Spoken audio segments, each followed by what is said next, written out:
Everyone, today you will directly for message here talk to President Marcos BVM Sonas. So what is their moment? I want to correctly for BPI now and send this video na ibigay nila sa akin ng mga ransom. You know what?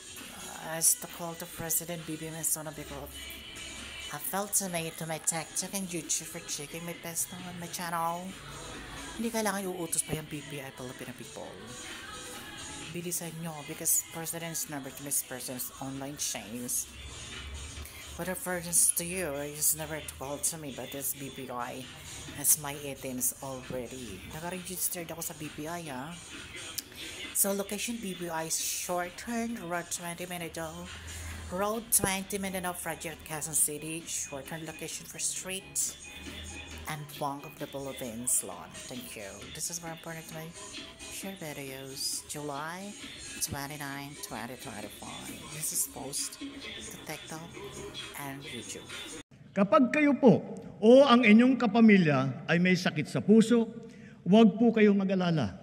Covered na po sa PhilHealth ang pagpapagamot ninyo para sa atake sa puso, sa open heart surgery, heart valve repair o sa replacement. At may cancer assistant fund po tayo. Pandagdag para sa pagpapagamot ng mga cancer patient natin.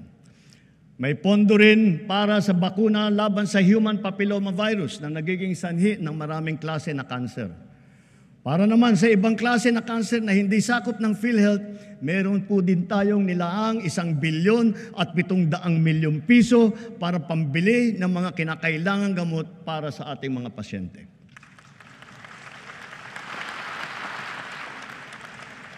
Sa mga nagdadialysis, ang mga session ninyo na 3 beses sa 1 linggo, libre na sa buong taon.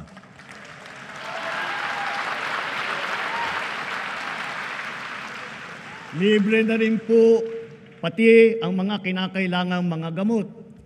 Kung kakailanganin man ng kidney transplant, inakyat na natin ang limit hanggang 2,100,000 piso mula sa dating 600,000 piso.